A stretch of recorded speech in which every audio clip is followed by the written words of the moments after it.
Aujourd'hui, en immunologie, beaucoup de choses tournent autour de lymphocyte B. C'est une cellule extrêmement importante. On a appris plein de choses sur le lymphocyte B ces dernières années.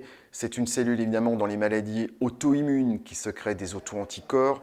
C'est une cellule qui va avoir des tas d'actions qui sont des actions négatives et qui induisent des maladies. D'où des études immunologiques extrêmement nombreuses pour savoir comment lutter contre ce lymphocyte B et comment améliorer les maladies auto-immunes. Et aujourd'hui, schématiquement, on a des stratégies thérapeutiques qui vont soit lutter contre ce que produit le lymphocyte B, soit directement contre la cellule, avec notamment des anticorps monoclonaux anti-lymphocyte B qui vont la détruire, comme la molécule qu'on appelle le rituximab.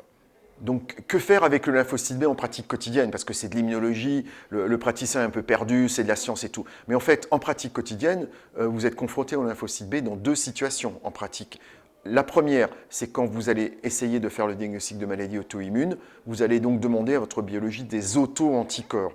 En routine, en diagnostic de routine, dans les laboratoires, un bon laboratoire sait faire des auto-anticorps qui permet le diagnostic, par exemple, de la polyarthrite rhumatoïde par les anticorps qu'on appelle les ACPA, antipeptides citrulinés, ou le diagnostic de lupus par les anticorps anti-ADN natifs. Donc, c'est une première chose. Tous les jours, sans le savoir, vous utilisez le lymphocyte B en pratique quotidienne. Et la deuxième, c'est plus d'avenir, mais c'est déjà aujourd'hui, c'est l'utilisation de traitements anti-lymphocytaires B.